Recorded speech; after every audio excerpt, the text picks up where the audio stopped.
Everybody. So listen, we're at the end of the month, right? And I just want to know, do you know the good things that have happened to you in this month? I am a big component of writing down goals, um, going back and reflecting on them. But I'm going to be honest with you, I didn't really do that for this month. And I can see the havoc that it's caused because I feel like I'm off track.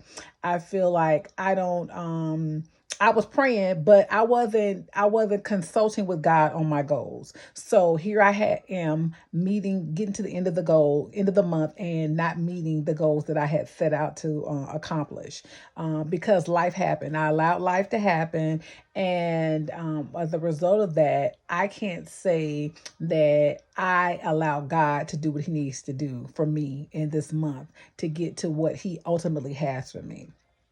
So I realized for me it's about resetting. And I don't know if anyone else is out there that needs to reset. So I just want to talk to you a little bit about the importance of resetting and how that can benefit your life. Okay.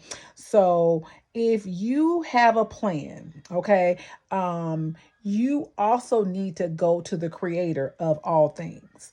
If you are creating a house, if you're building a house, you would have to go to the architect to find out, okay, now I know what to do this house, but what is this house supposed to look like? What type of materials do I need for this house? And you get all that from the architect, right? Which is the creator. So for you didn't create you. You don't know why you came in the month you came. You don't know why you came in the year you came. You don't know why you look the way you look, why your hair looks the way it looks, why your eyes look the way it looks, why your body looks the way it looks. You don't know any of that. So you have to go to the creator.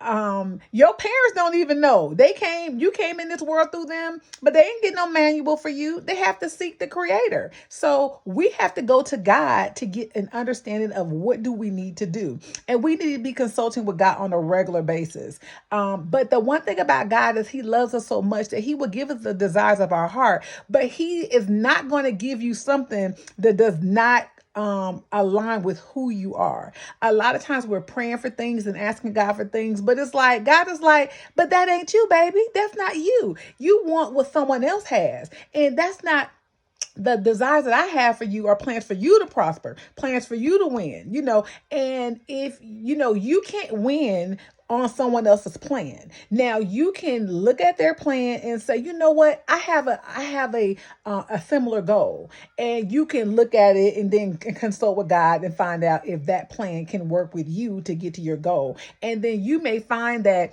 even if you had the same goal, ultimate goal as that person, I promise you will find that you went a different route to get to your goal. Right? You didn't go the same route. There were some alternate turns that you had to make in order to get to that goal. So the only way to have a successful goal is to check in with God. So in Samuel, 1 Samuel 23, the King David, he sought God when going to battle. He wasn't out here fighting by himself. He was like, even as a child, if you know the story of David and Goliath when he fought the giant, he said, I'm coming with the army of the Lord. They tried to come in there and give him all of that stuff to put on. He said, I can't fit that. I can't fit any of those things. I thank you for your sword, but I'm good with this slingshot. Me and this slingshot, we've been in this thing for a long time and we've been doing well with it. So I'm going to stick with this because this is what God designed for me to use when I'm slaying giants. So let me go out here in the name of the Lord, because he didn't even come in his name. He said, you Philistine, I'm going to get you in the army I'm going to get you with the Lord. I ain't going to come by myself. I ain't coming by myself. So don't look at me. So when you accomplish your goals, people are like, oh, you did that. You did that. Yes. You think it's not me. It's the Lord. I got this with the help of the Lord. Right. So we should be checking in. We should, so even when you put your address in the GPS, right, you know that, okay, I'm planning to get to this destination. But when you're driving on the route, guess what happens? There could be a detour. There could be some alternative route that you have to take in order to get there. So there is some sort of distraction. So I listed some distractions, which can be major events. It could be an illness.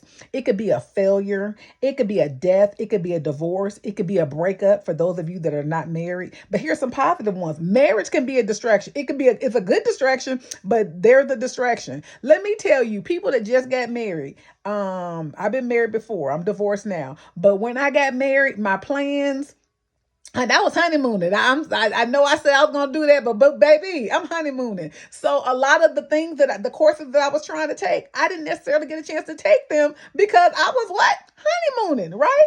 So more money can be a distraction. Less money can be a distraction. New beginnings, whether it be a house, a new job, a new baby. You already know, you new parents out there, you know, whether you've had the baby, adopted the baby, any new child coming into your home, it's chaos for a minute, right? So you have to reset. Those are all distractions. Those are all things that can take you off your course. But guess what? You check in with God. Okay, I got to reset myself, got to recalibrate, which is what I have to do for this upcoming month. I need to reset, recalibrate, then I can get back on course. Okay, God, I was doing my own thing. Now I'm back. I'm back. It's me, oh Lord, in the need of prayer. What do I need? Oh, Lord, where my armor at? Remember, we talk about the armor of God. If you've been following me, I've been talking about the armor of God. So please check out my videos on the book by Priscilla Shire. You know, so a lot of times you get up, you get ready to get in the car, you like, I got my keys, I left my purse, I left my armor, where's my helmet, where's my breastplate of righteousness? You know, you got to get those things in order for you to get to the route that you want to take, right? So Samuel 23, I'm sorry, 1 Samuel 23. I told you he consulted. If you just read that chapter, you'll see he was getting ready for battle. He consulted with God. Samuel 30. Again, there was some other action. There was okay, they trying it again. Okay, we got to go fight again. Okay, Lord, now we did this the last time. If we do this again, you got us. We gonna win. And God was like, I got you. Going out there, you know. But this is what I want you to take. I want you to go a different route this time. You know, we can't let them think that they got our plan. Let me show you. And 2 Samuel 20, you know, again, David had a culture of checking in. So we need to have that culture because we cannot be successful in life without checking in. All right. I'm a big component in life goals. So let me quickly go over them for you. I have categories for my life goals. Number 1 is walking with Jesus. Number 2, that's just your spiritual goals. Number 2 is get it right, keep it tight. That's your health goals. Number 3 is your family goals, my people. Number 4 is get to the money, your financial goals. Number 5 is your career and vocational. I call that next level goals. Number 6 is your interpersonal development. I call that professionalism. No matter what, everybody got to have some professionalism at whatever you're doing. Okay.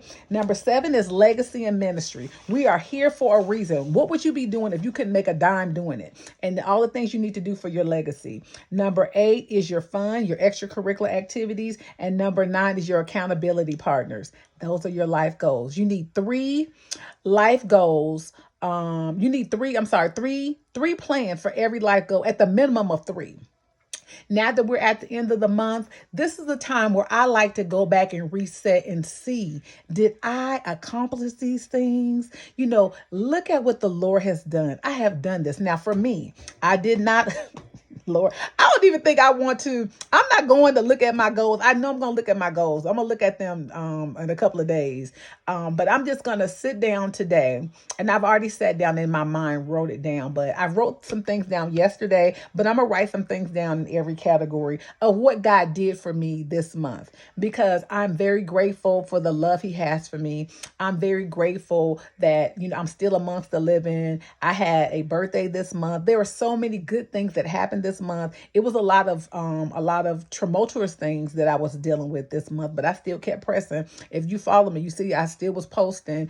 Even now I'm going through, still doing what I have to do because what I'm doing right now is not for me, right? I want to be a blessing to other people and I want to do what God has called me to do. So this is a part of my legacy. This is a part of my ministry. What is your ministry? You have a ministry. It's something that you can do if you don't get a dime doing it. What is your ministry? That's what you need to be thinking about.